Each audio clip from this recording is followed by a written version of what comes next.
cilj 3 laboratorijev, ki so del omrežja laboratorijev Evropske vesoljske agencije. Trenutni cilj je, da v naslednjih 4 letih ugotovimo, katera vadba ali vadbena strategija bi bila optimalna, da bi preprečila vse adaptacije fizioloških sistemov na breztežnost med potovanjem na Mars.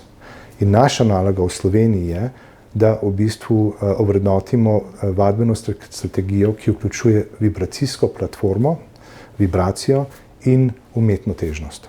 Oglas pravi, da bomo delali fiziološke preiskave med neaktivnostjo ali mirovanjem. 15 dni prej in 15 dni po, to se pravi 1 mesec skupno, bomo delali te teste, ležanje pa recimo 60 dni. Jaz smatram, da preiskovanci, ki se bodo prijavili na to raziskavo in ki bodo sodelovali pri tem, bodo v bistvu delali za naš 2160 ur minimalno. In tako da v bistvu naše plačilo je minimalna plača. Zaradi tega, ampak če se vzame minimalno plačo 3 mesece, jasno je število, ki je bilo objavljeno, je pravilno. Samo to ni bi rekel, vaba, to je v bistvu realna številka. Vsi preiskovanci mirujejo tako, da so v bistvu omejeni na posteljo, če tako rečem, zaradi tega se imenuje bed rest. In v tem času, ko oni mirujejo, imajo 24/7 obskrbo, to se pravi zdravstveno oskrbo, nego, fizioterapijo, vse.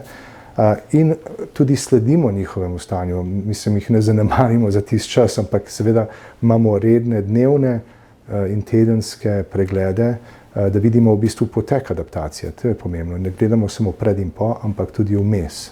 In pri vsaki raziskavi, ko smo objavili razpis, se je ponavadi prijavilo 100 do 200 ljudi. Vendar počasi, bi rekel, kontrolirano. Tokrat, ker je to prišlo ven, smo naenkrat dobili. To se pravi, imamo isto količino prijav, ampak samo, da so prijave prišle v krajšem času, kot smo navajeni.